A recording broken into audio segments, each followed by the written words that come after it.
ఏపీలో Congress, CPI, CPM పార్టీల మధ్య పొత్తు కుదిరింది. విజయవాడ ఆంధ్రరత్న భవన్లో ఏపీసీసీ చీఫ్ వైఎస్ షర్మిలతో సిపిఎం నేతలు గఫూర్, వెంకటేశ్వరరావు, శ్రీనివాసరావు, సిపిఐ నుంచి రామకృష్ణ, నాగేశ్వరరావు, ఆకినేని వనజ, జల్లి విల్సన్ హాజరయ్యారు.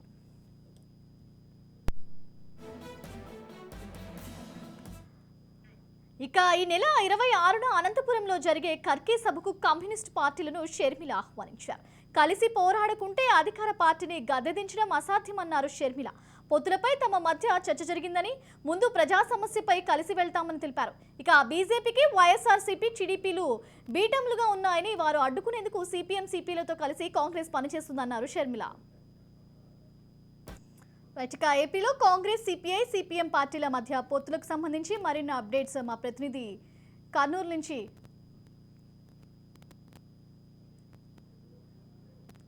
పక్షాల పొత్తు దిశగా కాంగ్రెస్ ముందుకెళ్తుందని చెప్పవచ్చు. అయితే ఇప్పటికే విజయవాడ పార్టీ కార్యాలయంలో ఆంధ్రరత్న భవన్ లో పిసిసి అధ్యక్షురాలు వైఎస్ షర్మిలతో సిపిఐ, సిపిఎం నేతలు సమావేశం కూడా కావడం జరిగింది. రాబోయే సార్వత్రిక ఎన్నికల్లో కలిసి పోటీ చేసే అంశంపై, పొత్తులపై, సీట్ల సర్దుబాటుపై వాళ్ళు చర్చించినట్లు కూడా తెలుస్తుంది.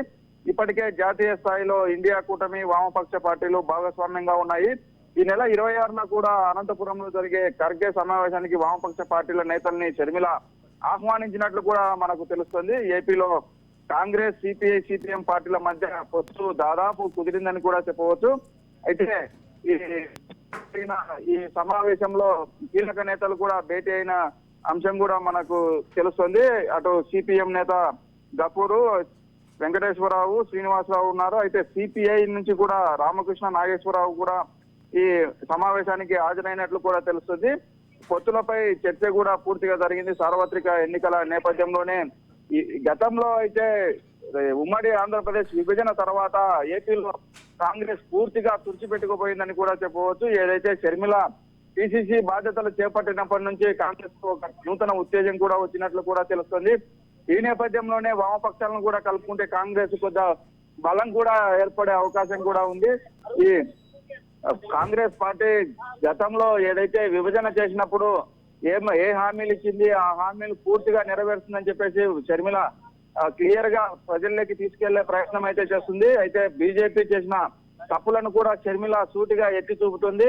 బీజేపీతో అటు వైసీపీ, టీడీపీ రెండు బీజేపీతో పొత్తు లేకపోయినప్పటికీ బీజేపీతోనే వీళ్ళు కలిసి వెళ్తున్నారు. ఏపీకి తీవ్ర అన్యాయం అయితే జరిగింది. అటు పోలవరం అయితేమి, ప్రత్యేక హోదా అయితేమి, దీని విషయాలపైన పూర్తిగా విస్మరించారని కూడా షర్మిల ఘాటుగా విమర్శలు కూడా చేస్తున్న పరిస్థితి అయితే నెలకొంది. కాంగ్రెస్ పార్టీ మాత్రమే ప్రజల పక్షాన పోరాడుతుందని చెప్పేసి కూడా ప్రజల్లోకి తీసుకెళ్తున్న పరిస్థితి అయితే ఉంది. ఇప్పటికే కాంగ్రెస్ శ్రేణులతో పాటు అటు సిపిఐ, సిపిఎం నేతలు కూడా కలిసికట్టుగా వెళ్తే వచ్చే సార్వత్రిక ఎన్నికల్లో కాంగ్రెస్ పార్టీ మరింత బలం చేకూరే అవకాశం ఉంది. Shravya. Right, thank you Madhu. Right, ఈ నెల 26న అనంతపురంలో జరిగే కర్కే సభకు సంబంధించి మరిన్ని అప్డేట్స్ మా ప్రతినిధి హరిప్రసాద్ అందిస్తారు. Hariprasad, Sai Prasad, over to you. ఈ నెల 26వ తేదీన కాంగ్రెస్ సభకు పెద్ద ఎత్తున సమావేశం చేస్తున్నారు. ఎందుకంటే ఇక్కడ అనంతపురంలోని జూనియర్ కాలేజ్ మైదానాన్ని ఇప్పటికే కాంగ్రెస్ మాజీ మంత్రి, మాజీ పిసిసి అధ్యక్షుడు రఘువీరారెడ్డి, మాజీ మంత్రి తేజాల తదితరులు ఇక్కడ జూనియర్ కాలేజ్ గ్రౌండ్ ను పరిశీలించారు. ముఖ్యంగా కాంగ్రెస్ పార్టీ ఏపీలో కనుమరుగైన నేపథ్యంలో గతంలో ఇప్పుడు 2024 ఎన్నికలకు సమాయత్తమవుతున్నట్లు కూడా కనిపిస్తుంది. ఎందుకంటే కాంగ్రెస్ లో ఎక్కువ ముఖ్య పాత్ర వహించిన రఘువీరారెడ్డి అంటే ఒకప్పుడు కాంగ్రెస్ లో పిసిసి అధ్యక్షుడిగా పనిచేసి కాంగ్రెస్ పార్టీ అధికారంలోకి వస్తే ముఖ్యమంత్రి కూడా అవుతారనే ఊహాగానాలు అప్పట్లో వెలువడిన నేపథ్యంలో అంతటి ప్రముఖమైన వ్యక్తి రఘువీరారెడ్డి ఆ తర్వాతి కాలంలో ఆయన రాజకీయంగా కనుమరుగైన పరిస్థితి కనిపించింది. అయితే ఇటీవల కాలంలో ఎప్పుడైతే షర్మిల కాంగ్రెస్ పార్టీ పగ్గాలు చేపట్టిన నేపథ్యంలో ఆ రోజు నుంచి కూడా రఘువీరారెడ్డి కూడా యాక్టివ్ గా ఇప్పుడు కాంగ్రెస్ పార్టీలో పనిచేస్తున్నట్లుగా కనిపిస్తుంది. ఈ నేపథ్యంలోనే రాష్ట్ర వ్యాప్తంగా కూడా విస్తృతంగా పర్యటిస్తూ కూడా కాంగ్రెస్ పార్టీ పైన ఏపీ ప్రజలకున్న నమ్మకాన్ని, అంటే ఏదైతే నమ్మకం ఉందే అంటే రాష్ట్రాన్ని విడగొట్టిన పార్టీ కాంగ్రెస్ పార్టీ కాబట్టి కాంగ్రెస్ పార్టీకి ప్రజల్లో నమ్మకం లేదు అని ఆ నమ్మకాన్ని వమ్ము చేసే విధంగా కూడా ప్రజలే కాంగ్రెస్ పార్టీ మీద నమ్మకం కలిగించే విధంగా కాంగ్రెస్ పార్టీ అధికారంలోకి వస్తే ప్రజలకు ఏపీ ప్రజలకు ఏం చేస్తుంది అనే విధంగా కూడా ఇప్పుడు రఘువీరారెడ్డి కానివ్వండి లేకపోతే శైలజానాథ్ ఇద్దరు కూడా విస్తృతంగా పర్యటిస్తూ కూడా కాంగ్రెస్ పార్టీ పటిష్టతకు వారు ఎక్కువగా కృషి చేస్తున్నట్లు కనిపిస్తుంది. ఈ నేపథ్యంలోనే ముఖ్యంగా అనంతపురంలో పెద్ద ఎత్తున సభను కూడా ఏర్పాటు చేయడానికి ఇక్కడికి కాంగ్రెస్ ఏఐసిసి అధ్యక్షులు ఖర్గే కూడా ఆహ్వానించి ఇక్కడ ప్రజలు కూడా పెద్ద ఎత్తున సమీకరించి కాంగ్రెస్ పార్టీకి ప్రజల్లో నమ్మకం కలిగించడానికి కూడా ప్రయత్నాలు కూడా చేస్తున్నట్లు కూడా మనకు కనిపిస్తుంది.